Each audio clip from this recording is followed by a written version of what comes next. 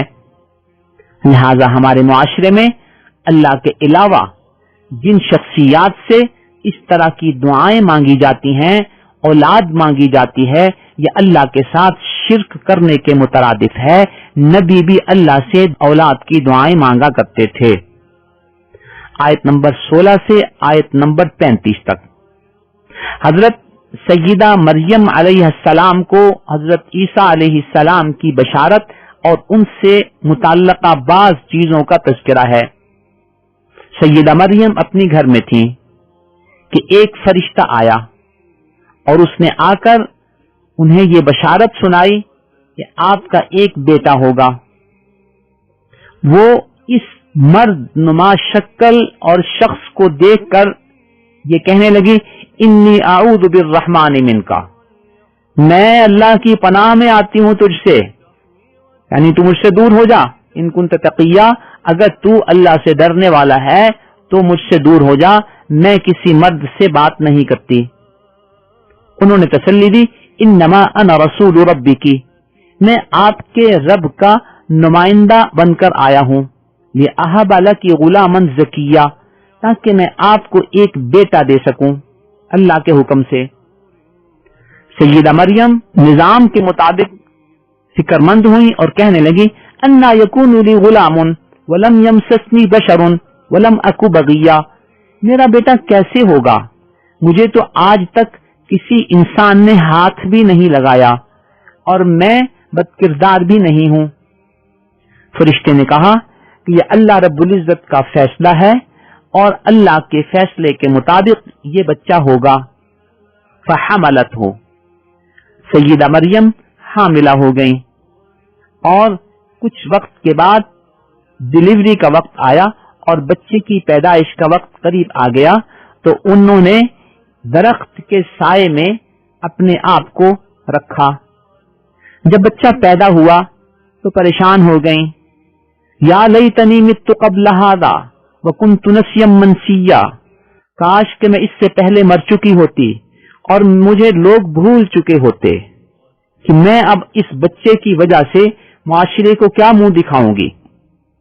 اللہ نے تسلی دی فناداہا من تحتہا اللہ تحزنی قد جعل ربک تحتک سریا، پریشان نہ ہو، دیکھو اللہ ہی نے تمہیں بچہ دیا ہے اور اب ایک اور نشانی یہ ظاہر ہوتی ہے کہ قریب ہی تمہارے پاس پانی کا چشمہ بھی ظاہر ہو گیا ہے، لہذا تم یہیں سے پانی پیو. اور وَهُزِّ إِلَيْكِ بِجِذْعِ النَّخْلَةِ، جس درخت کے نیچے تم بیٹھی ہو اس درخت کو ذرا ہلاؤ تو کھجوریں اوپر سے گریں گی، یہ تمہاری خوراک کا انتظام ہو گیا. آگے یہ تعلیم دی گئی کہ اگر تم کسی انسان کو دیکھو اور وہ تم سے بات کرنا چاہے اس حوالے سے تو انہیں یہ کہہ دو کہ میں نے گفتگو کے اعتبار سے روزہ رکھا ہوا ہے، میں کسی سے بات نہیں کرتی. لیکن بالآخر کچھ وقت گزرنے کے بعد انہیں اپنی قوم میں آنا تھا. وہ بچے کو اٹھائے ہوئے جب اپنی قوم میں آئیں تو لوگوں نے کہا تم تو ایک بہت بڑی چیز لے کر آ گئی ہو، یعنی ایسا مسئلہ تم لے کر آ گئی ہو جس کو حل کرنا تمہارے لیے بڑا مشکل ہے. اور ان کو مخاطب کر کے کہنے لگے کہ نہ تو تمہارے والدین ایسے کردار کے تھے، تو تم کہاں سے نکل آئی کہ یہ تمہارا بچہ پیدا ہو گیا. انہوں نے بدگمانی کی. فاشارت الیہ، سیدہ مریم نے اس بچے کی طرف اشارہ کیا کہ اس سے پوچھو یہ کیسے آیا ہے، کہاں سے آیا ہے. وہ کہنے لگے ہم اس بچے سے کیسے بات کریں جو ابھی گہوارے میں ہے، جو گود میں ہے، ہم اس سے کیسے بات کریں.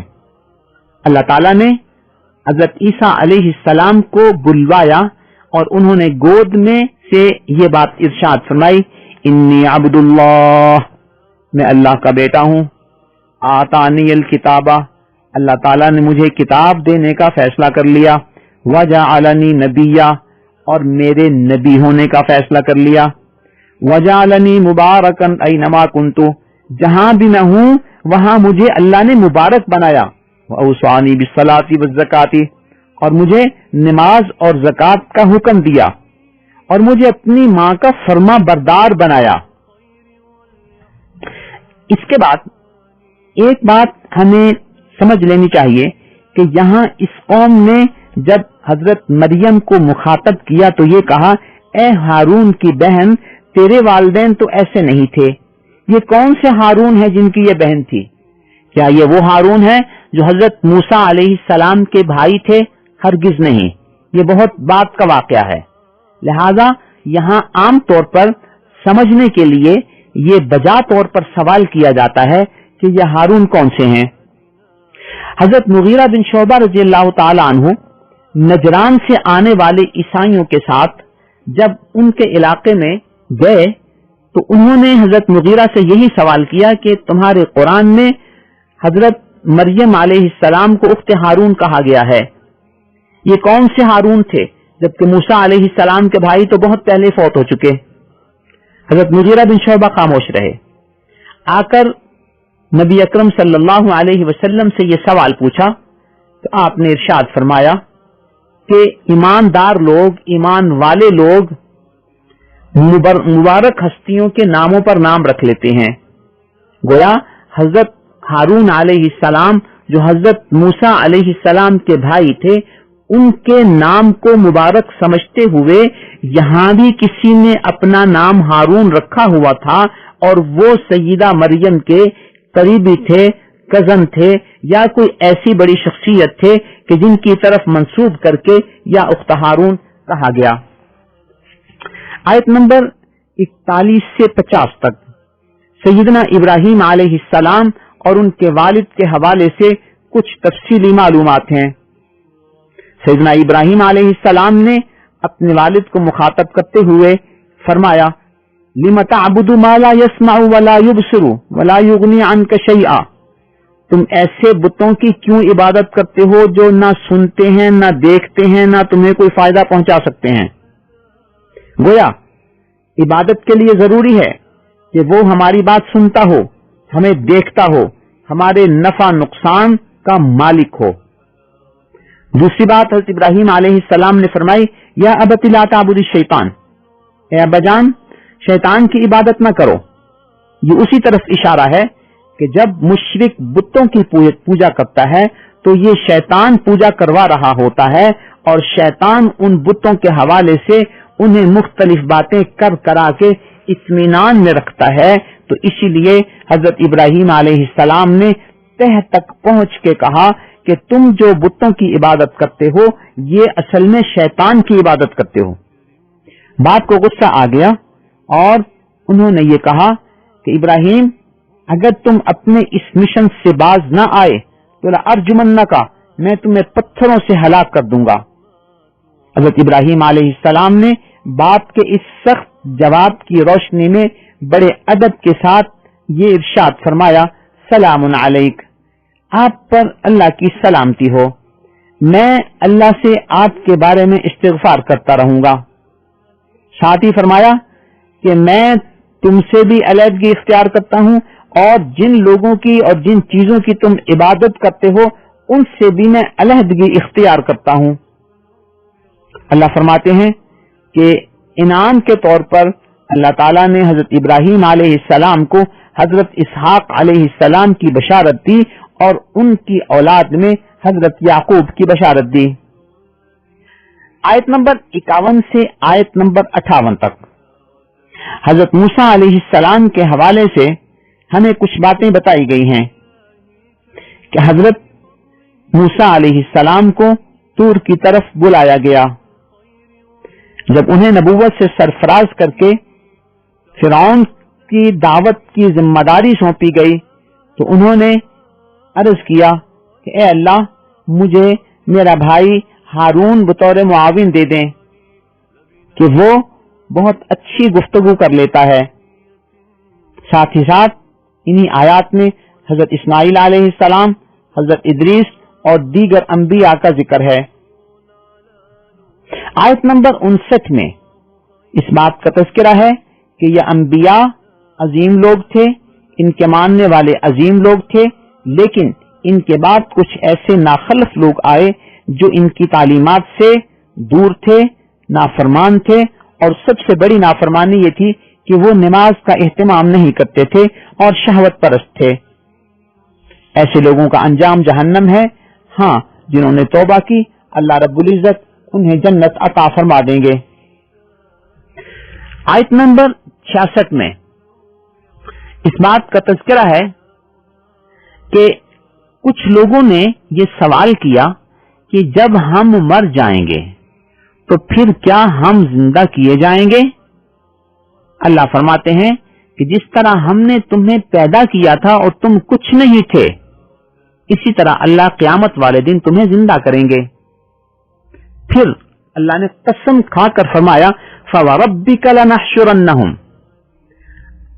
تیرے رب کی قسم ہم ضرور انہیں قیامت والے دن زندہ کر کے اٹھائیں گے اور ان سے پوچھیں گے پھر اَيُّهُمْ أَشَدُّ عَلَى الرَّحْمَنِ عِتِيًّا، آج کون ہے جو اللہ رب العزت کے سامنے اپنی قوت کا اظہار کر سکے۔ ایسے وقت میں نافرمانوں کا ٹھکانہ جہنم ہوگا اور اللہ تعالیٰ اہل ایمان کو جنت عطا فرمائیں گے۔ آیت نمبر 88 کے بعد چند آیات میں شرک کرنے والوں کے حوالے سے اور اللہ کے بیٹے ٹھہرانے والوں کے حوالے سے اللہ تعالیٰ نے بہت سخت ناراضگی کے الفاظ استعمال فرمائے ہیں۔ اللہ فرماتے ہیں وَقَالُوا اتَّخَذَ الرَّحْمَنُ وَلَدًا، ان لوگوں کا یہ خیال ہے کہ اللہ تعالیٰ کے بیٹے ہوتے ہیں یا اللہ نے کوئی بیٹا بنا لیا ہے۔ اللہ فرماتے ہیں کہ یہ بہت بڑی غلطی کر رہے ہیں یہ بات کہہ کر، اور یہ اتنی بڑی گستاخی ہے، اتنی بڑی غلطی ہے، قریب ہے کہ اس غلطی کی وجہ سے آسمان پھٹ جائیں، زمین شق ہو جائے اور پہاڑ ریزہ ریزہ ہو جائیں کہ انہوں نے اللہ کی طرف بیٹے کو منسوب کیا ہے۔ اللہ کا مقام تو یہ ہے کہ ان کل من فی السماوات والارض الا آتی الرحمن عبدا، کہ آسمان و زمین میں جو کچھ ہے یہ سب کچھ قیامت کے دن اللہ کے سامنے عبد بن کر آئے گا۔ وہاں کوئی اللہ کا بیٹا نہیں ہوگا، چاہے وہ حضرت عیسیٰ علیہ السلام ہو، چاہے حضرت عزیر علیہ السلام ہو یا اور کوئی شخصیت ہو، سب اللہ کے بندے بن کر آئیں گے۔ تو ان آیات میں اللہ تعالیٰ کی طرف بیٹا منسوب کرنے کی غلطی کی طرف اشارہ کیا گیا کہ یہ بہت بڑا الزام ہے اور بہت بڑی گستاخی ہے اللہ کے حضور۔ بسم اللہ الرحمن الرحیم، سورہ طٰہٰ کا تذکرہ ہم کرتے ہیں۔ یہ سورت مکی ہے اور 135 آیات پر مشتمل ہے۔ عام طور پر یہ سورت اسلام قبول کرنے کے لیے جب دعوت دی جاتی تھی تو اس وقت پڑھی جاتی۔ اتفاق کی بات ہے سیدنا عمر بن خطاب رضی اللہ تعالیٰ عنہ جب نبی اکرم صلی اللہ علیہ وسلم کے قتل کی نیت سے نکلے اور رستے میں اپنی بہن کے پاس آئے اور وہ تلاوت کر رہی تھی اور انہوں نے ان آیات کو کہیں محفوظ کر دیا، تو وہ پوچھنے لگے تم کیا پڑھ رہی تھی؟ تو اس وقت جب انہوں نے وہ چیزیں نکال کر دکھائیں، وہ کاغذات دکھائے یا وہ لکھی ہوئی چیزیں دکھائیں، تو ان میں سورہ طٰہٰ تھی۔ اس سورت کو پڑھ کر سیدنا عمر بن خطاب رضی اللہ تعالیٰ عنہ کی طبیعت مبارکہ متاثر ہوئی اور انہوں نے اسلام قبول کرنے کا فیصلہ کر لیا۔ سیدنا مصعب بن عمیر مکہ مکرمہ سے مدینہ منورہ آنے کے بعد، سیدنا مصعب بن عمیر مکہ مکرمہ سے آئے اور سیدنا اسد بن زرارہ مدینہ منورہ میں تھے۔ یہ حضرات بھی جب لوگوں کو دعوت دیتے تو شروع میں سورہ مریم کی کچھ آیات اور سورہ طٰہٰ کی کچھ آیات پڑھ کر انہیں سناتے، اور الحمدللہ ان صورتوں کی تاثیر ایسی تھی کہ عموماً لوگ ان صورتوں کو سن کر اسلام کی طرف مائل ہو جاتے۔ آج بھی اسلام کی دعوت دینے والے حضرات ان صورتوں کو اور خاص طور پر سورہ طٰہٰ کی ابتدائی آیات کو پڑھتے ہیں، چاہے مخاطب کو سمجھ نہ آئے، لیکن ان کی تاثیر ایسی ہے کہ وہ شخص اس سے متاثر ہوتا ہے اور اللہ اس کے دل کو اسلام کی طرف مائل فرما دیتے ہیں۔ سورت کے آغاز میں قرآن کریم کے حوالے سے اس بات کا تذکرہ ہے کہ اللہ نے اس قرآن کو نازل کیا تاکہ لوگ اس سے نصیحت حاصل کریں اور اس کی بات کو مان کر اپنی دنیا و آخرت کو سنوار لیں۔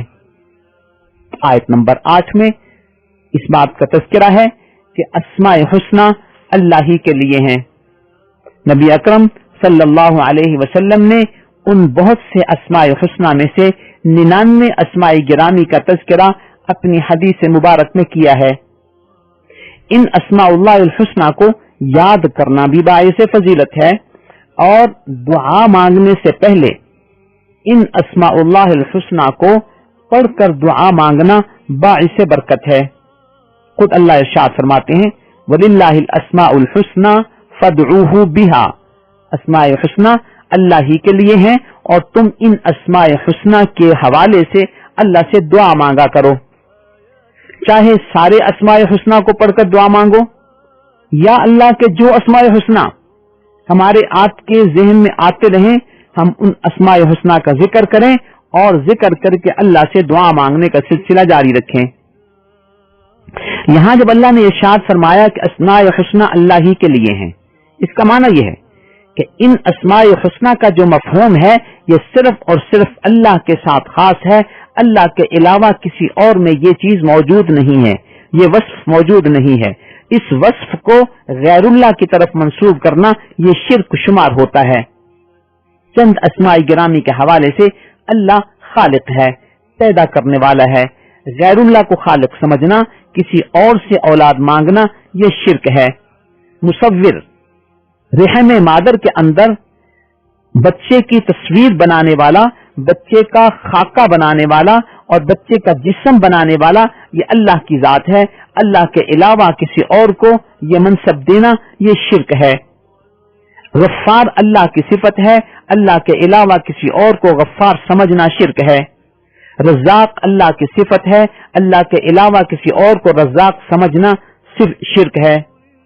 علیم، علم والا، سب سے زیادہ علم اللہ کے پاس ہے، کسی اور کو علیم کہنا اور یہ سمجھنا کہ یہ اللہ کی طرح علم رکھتے ہیں، یہ کہنا اور یہ عقیدہ رکھنا شرک ہے۔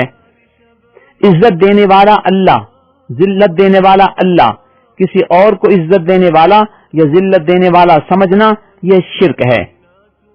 اللہ ہماری باتوں کو سنتے ہیں، وہ سمیع ہیں، کسی اور کو سمیع کہنا یہ شرک ہے۔ اللہ خبیر ہیں، کائنات کے تمام احوال سے باخبر ہیں، کسی اور کو خبیر سمجھنا اللہ کے ساتھ شریک ٹھہرانا ہے۔ مجیب، ہماری دعاؤں کو قبول کرنے والا اللہ ہے، اللہ کے علاوہ کسی اور کو دعائیں قبول کرنے والا سمجھنا اللہ کے ساتھ شریک ٹھہرانا ہے۔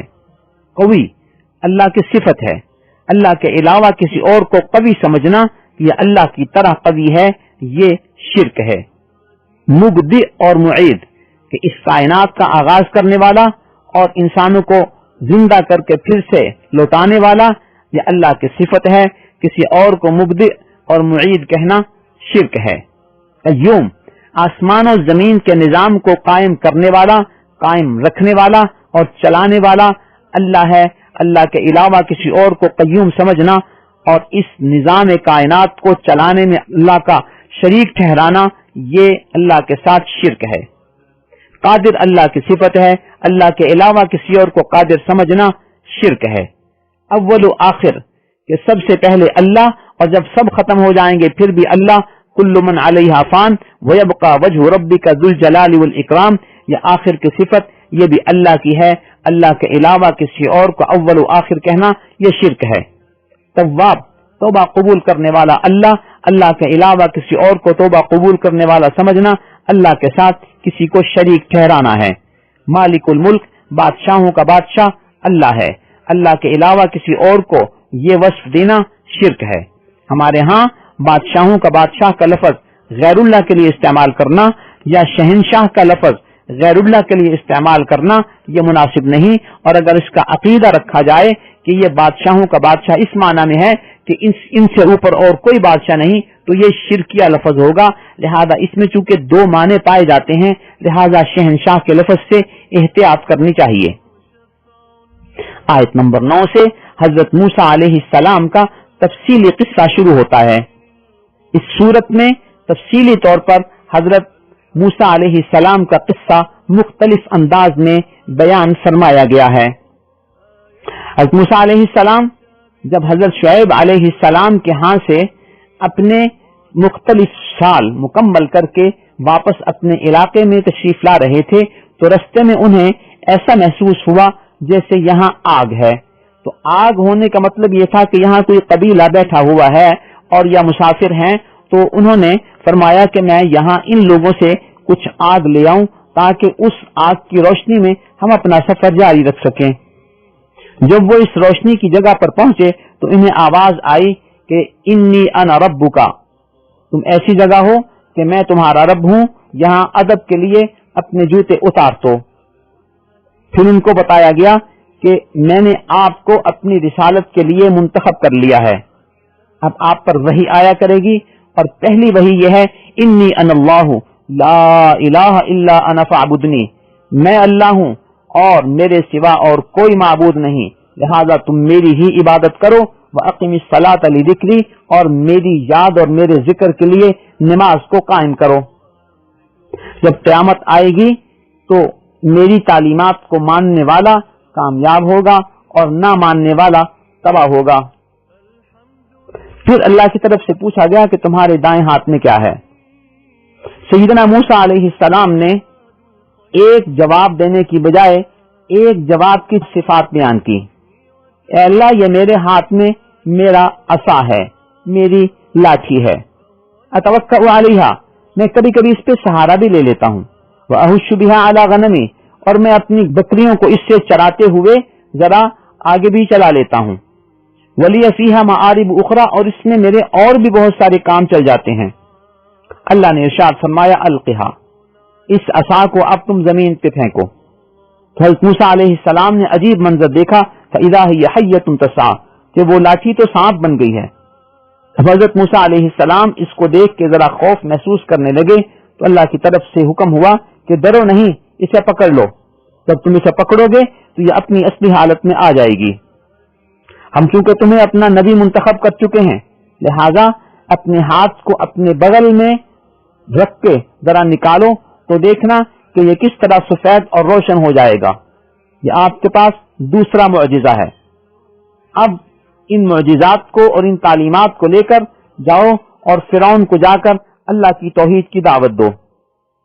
حضرت موسیٰ علیہ السلام نے اس ذمہ داری کو اپنے اوپر ڈالتے ہی اللہ سے دعا مانگی، رب اشرح لی صدری ویسر لی امری واحلل عقدۃ من لسانی یفقہوا قولی، اے اللہ میرے سینے کو کھول دے، میرے معاملے کو آسان کر دے، اور میری زبان میں جو ایک لکنت کا عقدہ ہے اے اللہ اس کو ختم فرما دے۔ دوسری دعا یہ مانگی کہ اے اللہ میرے ساتھ میرے ہارون بھائی کو بھی بھیج دے تاکہ ہم اچھے طور پر تیرا پیغام اس تک پہنچا سکیں۔ اللہ کی طرف سے ان کی دعا قبول ہوئی اور حضرت ہارون علیہ السلام کو بھی حضرت موسیٰ علیہ السلام کے ساتھ نبوت میں شریک کر کے بھیج دیا گیا۔ آیت نمبر 37 سے آیت نمبر 98 تک حضرت موسیٰ علیہ السلام کے حوالے سے بہت سی باتوں کا تذکرہ ہے۔ یہاں حضرت موسیٰ علیہ السلام کو ان کا ماضی یاد دلایا گیا کہ جب تم پیدا ہوئے تھے تو ہم نے تمہاری والدہ کو یہ کہا تھا کہ اگر تم اپنے پاس رکھو گے تو یہ فرعون اس بچے کو قتل کر دے گا، لہذا اس بچے کو ایک صندوق میں ڈالو اور صندوق میں ڈال کے اس بچے کو دریا میں بہا دو۔ تو تمہاری والدہ نے ایسے ہی کیا کہ بچپن میں ہی تمہیں ایک لکڑی کے باکس میں ڈال کر دریا میں بہا دیا تھا۔ ہم نے تمہاری والدہ کو بتایا تھا کہ یہ اس شخص کے ہاں پلے گا جو اس بچے کا بھی دشمن ہے اور میرا بھی دشمن ہے، وہ اس کو پالے گا۔ یوں جب فرعون کے دربار میں وہ پانی بہتے ہوئے یہ صندوق پہنچا تو اس نے اٹھایا اور دیکھا ایک بچہ ہے، تو اس نے کہا کہ چلو ہم اس کو اپنا بیٹا بنا لیں گے، تو اس نے ان کی پرورش کے لیے انہیں اپنے پاس رکھ لیا۔ اب حضرت موسیٰ علیہ السلام کی خالہ فرعون کے پاس گئیں اور اسے اس بات کی ترغیب دی کہ ہمارے ہاں ایک دودھ پلانے والی عورت ہے، اگر آپ چاہیں تو ہم اس عورت کو یہاں لے آئیں اور اس بچے کو دودھ پلا دیا کرے۔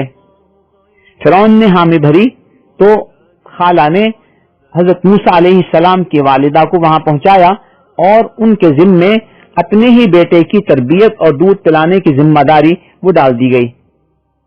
یہ پورا پس منظر ذکر کرنے کے بعد اللہ تعالیٰ نے حضرت موسیٰ علیہ السلام کو فرعون کی طرف جانے سے پہلے یہ بات ارشاد فرمائی کہ فقولا لہ قولا لینا، اس سے نرم انداز میں بات کرنا، لعلہ یتذکر او یخشی، شاید کہ وہ نصیحت حاصل کر لے یا اللہ کے عذاب سے ڈر جائے۔ یہاں ہم سب داعیوں کے لیے یہ بات قابل توجہ ہے کہ ہمیں دعوت کے دوران اپنے لب و لہجے کو اچھا کرنا ہے۔ ہم میں سے کوئی شخص نہ تو حضرت موسیٰ علیہ السلام سے بہتر ہے اور نہ جس کو ہم دعوت دے رہے ہیں وہ فرعون سے برا ہے۔ جب وہ فرعون سے اچھا ہے اور ہم موسیٰ علیہ السلام سے کم ہیں تو ہمیں بطریق اولا گفتگو اچھی انداز میں نرم لہجے میں کرنی چاہیے۔ حق کہنا اور بات ہے، لیکن حق کو اچھے انداز میں اور قابل قبول انداز میں کہنا یہ اس کی اصل افادیت ہے۔ حضرت موسیٰ علیہ السلام نے فرعون کے پاس بطور نبی جانے سے پہلے کہا کہ ہمیں تو اس سے ڈر لگتا ہے۔ اللہ تعالیٰ نے آپ کو تسلی دی، اننی معکما، میں تمہارے ساتھ ہوں، تم فکر نہ کرو، جاؤ دعوت دو اور وہاں جا کے اسے کہو کہ بنو اسرائیل کو آزادی دو اور بنو اسرائیل کو آزاد کر کے میرے ساتھ بھیج دو، یہ مطالبہ اس کے سامنے رکھو۔ حضرت موسیٰ علیہ السلام نے فرعون کے دربار میں جا کر جب دعوت دینے کا سلسلہ شروع کیا تو فرعون نے کچھ سوالات کیے۔ کہنے لگا تمہارا رب کون ہے؟ حضرت موسیٰ علیہ السلام نے فرمایا ربنا الذی اعطى كل شيء خلقه ثم هدى، ہمارا وہ رب ہے جس نے ہر چیز کو اس کی تمام ضروریات دی، جس نے مخلوق میں سے ہر فرد کو اس کی تمام ضروریات بھی دی ہیں اور پھر ان کی ہدایت کا سامان بھی کیا ہے۔ گویا کہ اس میں دعوت فکر تھی کہ پہلی بات تو یہ ہے کہ تمہارا تخلیق سے کوئی تعلق نہیں، پھر مخلوق کو تم کیا دے رہے ہو اس سے تمہارا کوئی تعلق نہیں۔ کیا مخلوق کے سمع و بصر، سننا، دیکھنا، سوچنا اور اس کے جسم کا سارا نظام، اس کی تمام کھانے پینے کی چیزیں، ان کو اگانا، بارشیں برسانا، یہ سارا نظام مخلوق کی ضروریات تھیں، اس میں تمہارا کیا عمل دخل ہے؟ جس کا عمل دخل ہے وہ رب ہے۔ ثم ہدا، پھر وہ ہدایت بھی دیتا ہے کہ اللہ کی طرف سے ہدایت آتی ہے، تم نے قوم کو، امت کو کیا ہدایت دی؟ پھر فرعون نے سوال کیا ما بال القرون الاولی، گزشتہ قوموں کے کیا حالات ہیں؟ حضرت موسیٰ علیہ السلام نے اس بات کو دعوتی انداز میں پیش کیا کہ اس کا علم اللہ کے پاس ہے، اور پھر بات کو آگے چلاتے ہوئے اللہ تعالیٰ کے انعامات کا ذکر کیا اور زمین پر جو چیزیں اللہ تعالیٰ نے اپنی مخلوق کو عطا فرمائی ہیں ان کا ذکر فرما کے اپنی دعوت کو فرعون کے سامنے پیش کیا۔ اللہ فرماتے ہیں کہ ہم نے اپنی ساری نشانیاں فرعون کے سامنے رکھی، لیکن قبول کرنے کی بجائے فکذب و ابا، اس نے جھٹلایا اور تسلیم کرنے سے انکار کر دیا۔ صرف یہی نہیں بلکہ اب الزامات کا سلسلہ شروع ہوا، اور بجائے اس کے کہ وہ اس پہ غور و خوض کرتا. کہنے لگا کہ مجھے تو تم جادوگر لگتے ہو اور یہ چاہتے ہو کہ ہمارے علاقے سے ہمیں جادو کے ذریعے نکال دو. یہ صورتحال اس بات کا تقاضا کرتی ہے کہ ہم بھی اپنے نمائندہ جادوگر بلائیں گے اور تم ان سے مقابلہ کر لینا. اور فلاں دن جو تہوار ہے اس تہوار پر چونکہ سب لوگ جمع ہوں گے لہذا وہاں تمہارا مقابلہ ہمارے جادوگروں کے ساتھ ہوگا. فرعون نے اپنے جادوگر بھی بلا لیے. حضرت موسیٰ علیہ السلام تو نبی تھے، یہ بھی تشریف لے آئے. ان جادوگروں نے حضرت موسیٰ علیہ السلام سے پوچھا کہ پہلے آپ اپنے کام کا مظاہرہ کریں گے یا ہم کریں؟ حضرت موسیٰ علیہ السلام نے ارشاد فرمایا پہلے تم نے جو کچھ کرنا ہے تم کر لو. انہوں نے کچھ رسیوں کو زمین پہ پھینکا تو وہ سانپ بن گئیں. حضرت موسیٰ علیہ السلام کو کچھ خوف سا محسوس ہوا کہ انہوں نے تو بہت بڑا جادو پیش کر دیا ہے. اللہ تعالی کی طرف سے ارشاد ہوا الق ما فی یمینک، آپ کے دائیں ہاتھ میں جو چیز ہے آپ اس کو زمین پہ پھینک دیں. جب حضرت موسیٰ علیہ السلام نے اپنی لاٹھی کو زمین پر پھینکا تو اس نے ان تمام رسیوں کو جو سانپ کی شکل میں نظر آ رہی تھی نگل لیا. یہاں ایک بات ہمارے سمجھنے کی ہے کہ معجزے کے بارے میں ہم نے کہا تھا کہ نبی کا ہاتھ ہوتا ہے، اللہ کی قدرت ہوتی ہے. اس سے پہلے حضرت موسیٰ علیہ السلام کو جب نبوت ملی تھی اس وقت بھی اللہ تعالیٰ نے اس معجزے کا اظہار ان کے ذریعے کرایا تھا کہ اس لاٹھی کو پھینکو، وہ سانپ بن گئی. پھر فرمایا کہ اس کو پکڑ لو، یہ اپنی سابقہ حالت میں لوٹ آئے گی. اب جب ان جادوگروں نے رسیاں پھینکی اور وہ سانپ کی شکل میں ہلنے لگ گئیں، حضرت موسیٰ علیہ السلام کو جو طبی طور پر ایک خوف کی کیفیت محسوس ہوئی وہ اسی وجہ سے تھی کہ اب پتہ نہیں کیا ہوگا. اس لیے کہ ان کے مکمل اختیار میں اس معجزے کا ظہور نہیں تھا، یہ تو اللہ کی طرف سے آنا تھا. یہی وجہ ہے کہ جب اللہ کی طرف سے تسلی آ گئی کہ اب پھر تم پھینکو تو یہ عصا دوبارہ سانپ بن جائے گا اور ان سانپوں کو نگل لے گا.